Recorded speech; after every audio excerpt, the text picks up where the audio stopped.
Hola, buenas noches. Sean bienvenidos para la última historia de nuestro especial de Halloween. La noche anterior vimos uno de los casos más atroces de la historia, en el que un hombre se aprovechaba de la bondad y confianza de las mujeres para asesinarlas.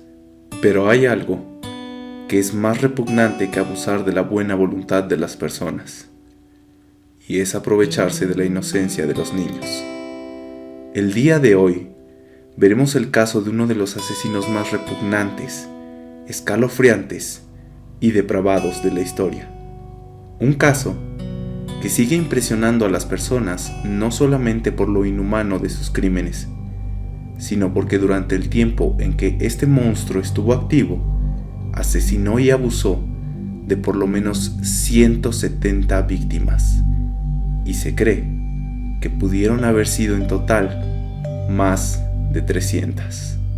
Este es el aterrador caso del psicópata y asesino serial Luis Alfredo Garavito, mejor conocido como La Bestia. Luis Alfredo Garavito nació el 25 de enero de 1957 en Génova, Colombia, y fue el mayor de 7 hermanos. La infancia de Garavito, en sus propias palabras, fue demasiado difícil, ya que la región en la que vivía su familia era una de las más afectadas por las guerras civiles. Además, durante esa época comenzó el conflicto entre las FARC y el ejército colombiano, junto con el apogeo de los cárteles de droga. Aunado a esto, el mismo Garavito dice que su padre era una persona alcohólica y sumamente violenta, y todas las noches en las que llegaba ebrio, golpeaba a su familia con un cinturón de cuero con tal rabia que incluso pareciera que no se tratase de su propia familia. Debido a que los conflictos armados comenzaron a ser cada vez más grandes, la familia de Garavito tuvo que mudarse a la región de Ceilán, donde continuaría con sus estudios. A los 13 años, fue abusado sexualmente por un amigo de su padre, quien presuntamente también lo torturaba durante los ataques. Estos abusos durarían alrededor de 2 años, pero nunca le dijo a su padre debido al miedo que le tenía y por las consecuencias que probablemente esto le podía traer. La familia se tuvo que mudar otra vez, pero ahora a la región de Trujillo, donde la desgracia caería nuevamente sobre Luis, ya que fue violado por un miembro de la iglesia de ese lugar. Durante esa etapa de la adolescencia, Luis se fue dando cuenta de que a pesar de que le atraían físicamente las mujeres, los hombres también despertaban un interés sexual que era aún mayor en él, por lo que trató de tener varios acercamientos sexuales con algunos chicos, pero pronto se daría cuenta de que aquellos que más lo excitaban eran los niños menores que él. Cuando Garavito tenía 14 años de edad, trató de abusar de un pequeño de 5 años, pero fue descubierto en el acto, motivo por el que sus padres lo echaron de casa. Ya en su etapa adulta, Luis intentó mantener relaciones sentimentales con mujeres de su edad, pero todas ellas fracasaron, ya que a pesar de sentirse atraído por el sexo opuesto, lo único que en verdad lo excitaba eran los niños. A los 18 años, se mudó a Armenia, en donde tuvo algunos empleos pequeños y alquiló una habitación, pero en esa época también comenzaron sus problemas de alcoholismo y casi todo el dinero que tenía lo ocupaba para 2 cosas: embriagarse y sobornar a algunos niños para obtener favores sexuales. Su creciente alcoholismo le trajo muchos problemas tanto en su vida personal como laboral, siendo despedido de varios empleos por llegar alcoholizado o pelearse con sus jefes y compañeros debido al estado en que se encontraba. Cuando tenía 23 años, decidió buscar ayuda profesional para superar sus problemas con el alcohol, así que optó por acudir a terapia, en donde se le diagnosticó un severo cuadro de depresión, pero nunca hizo algún comentario sobre la excitación que le provocaban los niños. A finales de los años 80, Garavito comenzó a secuestrar niños para abusar sexualmente de ellos y torturarlos. Para Luis, El infligir dolor en los pequeños de múltiples maneras como quemarlos, golpearlos y cortarlos era tan placenteros como abusar sexualmente de ellos. Y después de largos ratos de tortura y abuso, dejaba a sus víctimas en libertad. Para el año de 1992, los casos de abuso sexual cometidos por Garavito superaban las 100 víctimas, y lo peor es que la faceta más escalofriante y asquerosa de este monstruo aún estaba por comenzar. Al inicio de la década de los 90, Garavito contrata a unos sicarios para poder vengarse de aquella persona que abusó sexualmente de él durante su infancia. Al saber que ese miembro de la iglesia que lo marcó de por vida había sido asesinado de brutal manera, Luis sintió como algo dentro de él se rompió y lo hizo cambiar por completo. Él comenzó a sentir cómo crecía una sed insaciable de poder en su interior, y haría lo que fuese para obtenerlo. Según palabras del mismo Garavito, comenzó a tener acercamientos con el mundo del ocultismo, y en uno de sus múltiples rituales logró invocar a una presencia maligna, a quien le pidió únicamente dos cosas: convertirse en un fiel sirviente suyo y tener poder. Mucho poder.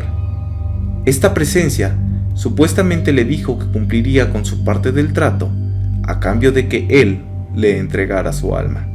Y Luis aceptó sin ningún inconveniente esta propuesta. Este supuesto trato, combinado con la búsqueda de poder de Garavito, resultó ser una combinación que cobró la vida de muchos inocentes.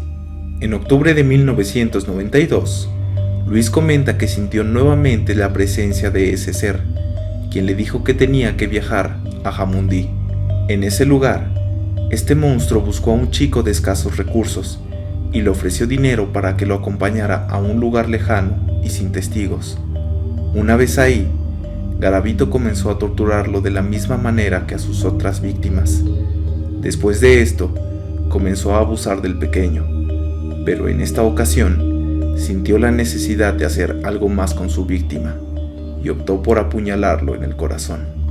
Esto fue un parteaguas para la vida de este asqueroso y repugnante ser, ya que cuando apuñaló a ese pequeño, la excitación y el placer que sintió fueron tan grandes que sabía que tenía que repetirlo, aunque al apuñalar a su víctima por segunda ocasión, no obtuvo el mismo resultado, puesto que el niño había perdido la vida con esa primera puñalada. A partir de aquí, Garavito fue perfeccionando su modus operandi, en el que se disfrazaba de vendedor, cura o turista, y elegía a víctimas de escasos recursos o en situación de calle, a quienes convencía mediante sobornos de ir a lugares apartados, en donde comenzaba a violarlos y apuñalarlos en los glúteos, costillas y piernas. De esta manera, él podía ejercer demasiado dolor sobre la víctima sin que ésta falleciera en el momento. Debemos de entender que para Garavito, el provocar dolor a sus víctimas y controlarlas durante todo el ataque se podía traducir en ese poder que él tanto buscaba, cosa que incluso le provocaba más placer que violar a esos pequeños. Para el punto de su clímax, Garavito se guardaba lo que él consideraba lo mejor para el final, momento en el que degollaba a sus víctimas y en algunos casos las decapitaba, dejando el cuerpo en el mismo lugar en el que cometió ese acto tan abominable. La depravación de Garavito fue llegando a límites cada vez más atroces, en los que mutilaba a los niños y los mordía de sus genitales, amenazándolos de muerte en caso de que gritaran o pidieran ayuda. Pero al final, el destino de estos pequeños siempre era el mismo, encontrando la muerte después de muchos momentos de agonía. Por si esto no fuera suficiente, los cadáveres de esos niños que se convertían en sus víctimas quedaban apilados en lugares que solamente él conocía en diferentes regiones del país. Para el año de 1994, los casos de niños desaparecidos fueron alertando cada vez más a las autoridades, quienes abrieron carpetas de investigación sobre posibles grupos de trata de menores o tráfico de órganos. Pero todo esto cambió cuando por primera vez se descubrió uno de esos escondites en los que Garavito dejaba los cuerpos de estos pequeños. En ese momento, la policía se dio cuenta de que estaban tratando con un brutal asesino serial. Al ser conscientes las autoridades de la situación en la que se encontraban, asignaron al investigador Aldemar Durán para comandar la investigación sobre el asesinato de esos pequeños. Poco a poco, se fueron encontrando en diversas regiones del país más fosas con decenas de cadáveres de niños, por lo que decidieron pedir ayuda a organismos como el FBI para capturar a aquel monstruo. Desafortunadamente, y debido a las guerrillas, el narcotráfico y creciente delincuencia que azotaba a Colombia en ese momento, tardarían muchos años más en poder dar con el responsable de aquellos crímenes tan atroces. Daremos un salto hasta el año de 1998, en donde los casos de desapariciones y asesinatos fueron provocando miedo a las familias colombianas. Para ese momento, las víctimas confirmadas por el homicida eran más de 100, y se tenía la sospecha de que ese número ni siquiera se acercaba a la cifra real.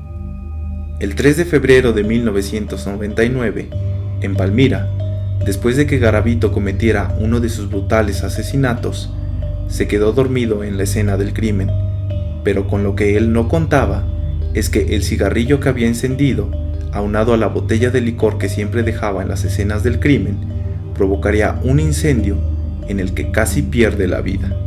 El fuego provocado accidentalmente por Luis atrajo a una multitud que trató de apagarlo. Cuando el incendio por fin cesó, encontraron el cuerpo calcinado de un menor, junto con algunas de las pertenencias y ropa del asesino. La policía, analizando los zapatos, lentes y objetos personales de Garavito, al fin tenían una pista sobre cómo lucía físicamente el responsable. En esa elaboración del perfil, describieron al asesino como un varón de entre 40 y 45 años de edad, que medía entre 1,63 m y 1,67 m, que abusaba únicamente de niños varones de entre 8 a 14 años, y que por el desgaste de los zapatos cojeaba de la pierna derecha. Aquí, cabe resaltar que durante uno de sus ataques, Luis fue descubierto mientras abusaba sexualmente de un niño, lo que lo obligó a escapar de la escena y provocó una fractura en su tobillo derecho, razón por la que cojeaba de esa pierna. Además, la policía dedujo que si el atacante había escapado de la escena dejando tanta evidencia en el lugar, era porque probablemente había sufrido quemaduras durante el incendio, así que esa era una característica que se convertiría en una prueba irrefutable de la identidad del asesino. Con toda esa información a su favor, la fiscalía comenzó a indagar en los expedientes de agresores sexuales a menores de los últimos 10 años, lo cual arrojaba un resultado de más de 5,000 sospechosos. Después, fueron desechando expedientes conforme a la descripción del asesino, lo que dejó una lista final de 25 sospechosos, a los que se les daría un exhaustivo seguimiento para poder hallar al culpable. En esa lista se encontraba el nombre de Luis Alfredo Garavito, por lo que ya estaban muy cerca de hallar al responsable de todos esos homicidios. Con la policía detrás de todos los sospechosos, solamente era cuestión de tiempo para que Luis cometiera un error y fuera capturado. Lamentablemente, la lista de víctimas fue creciendo con el pasar de los meses. Dando seguimiento a la lista de posibles responsables, el detective Aldemar pudo dar con el paradero de una de las hermanas de Garavito, a quien el asesino había visitado durante esos días. En las pertenencias que Luis dejó en la casa de su hermana, se encontraron varios recortes de periódicos sobre las víctimas y desapariciones de los niños. Además, también dieron con el paradero de una de sus antiguas parejas sentimentales, descubriendo que Garavito había alquilado un depósito a nombre de ella, en donde guardaba más recortes y más evidencia sobre los asesinatos. Esto hizo que las autoridades consideraran a Luis Alfredo como el principal sospechoso, comenzando ahora una investigación sobre su posible paradero. El 22 de abril de 1999, en Villavicencio, Garavito engañó a un niño y trató de abusar sexualmente de él. Afortunadamente, un indigente que pasaba por el lugar pudo escuchar los gritos de auxilio del menor y al llegar a la escena, atacó con piedras a Luis para que dejara al niño en paz. Esto hizo que Luis huyera hacia el monte para tratar de escapar de la escena, pero el niño y el indigente rápidamente fueron a buscar ayuda a la casa más cercana, en donde pudieron dar aviso a las autoridades sobre lo sucedido, quienes rápidamente llegaron al lugar para barrer todo el perímetro y encontrar al agresor. Horas más tarde, Luis Alfredo fue detenido e identificado por el menor, por lo que fue trasladado a la estación de policía. Durante el interrogatorio, Garavito mintió al decir que su nombre era Bonifacio Morera Liscano, pero con lo que no contaba es que las autoridades ya estaban detrás de él y sabían cómo lucía físicamente. Además, habían abierto una carpeta de investigación en la que él era el principal sospechoso de la desaparición, violación y asesinato de más de 100 niños. Para junio del mismo año, la policía pudo relacionar a Garavito con las evidencias encontradas en las escenas de los crímenes, lo que les permitió la aprobación para obtener muestras del sospechoso y realizar múltiples pruebas, y así, por fin declararlo como el responsable de la muerte de todos estos pequeños. El 28 de octubre, ya con el caso armado de una manera sólida, lo único que faltaba era la confesión de Luis, para de esta manera poder iniciar el juicio que lo mandaría tras las rejas. Así que el detective Aldemar, en compañía de la fiscal Lili Naranjo, le revelaron a Garavito que sabían su verdadera identidad, además de tener evidencia suficiente para relacionarlo con los crímenes de los niños desaparecidos de los últimos años.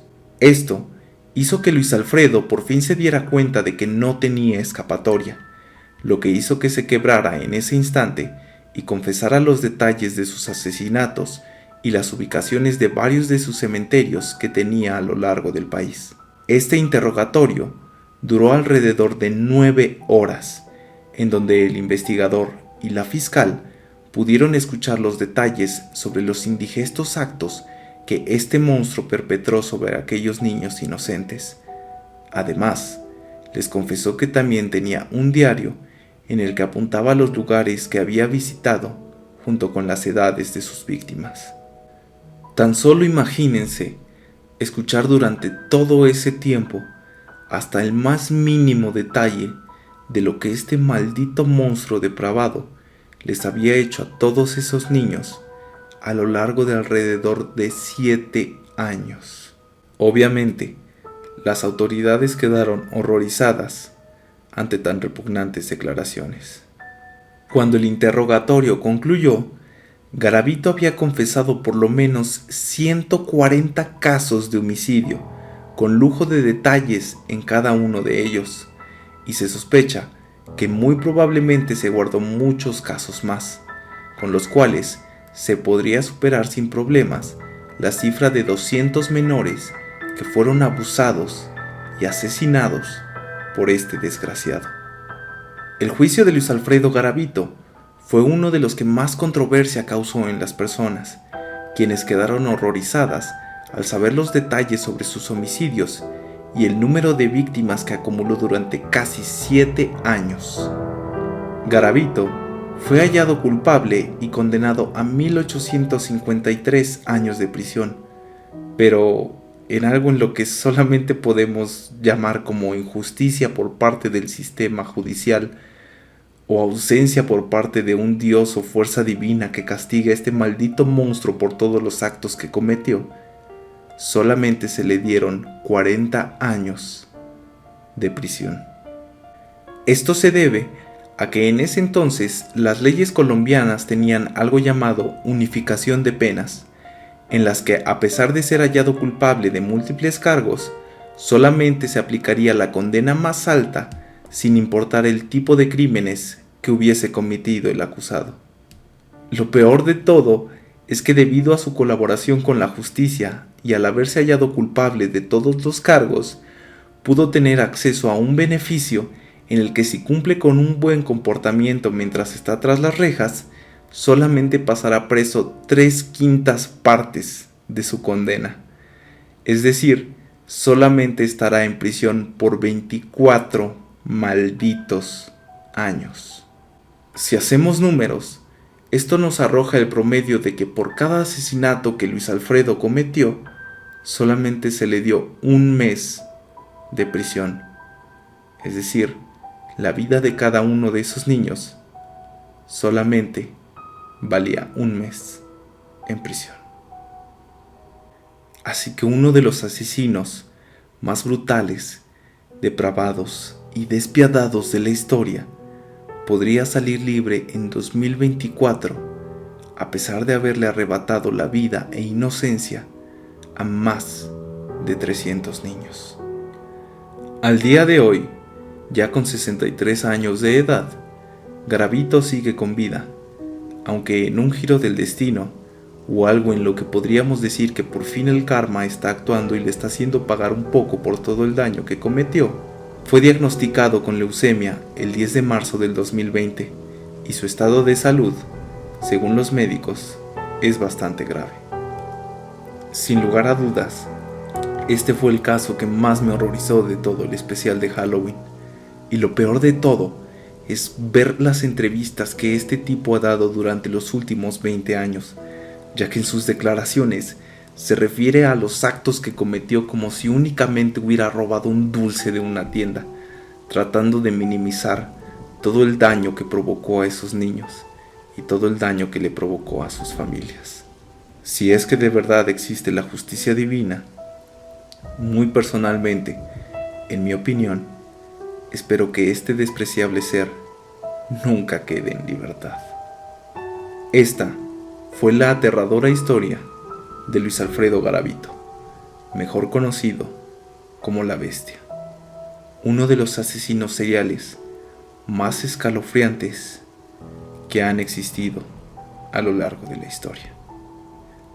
Les agradezco a todos por haber escuchado las historias que les preparé para este especial de Halloween. Espero que hayan cumplido con el objetivo de horrorizarlos en más de una ocasión. Muchísimas gracias. Nos vemos muy pronto para un próximo video. Cuídense mucho. Bye.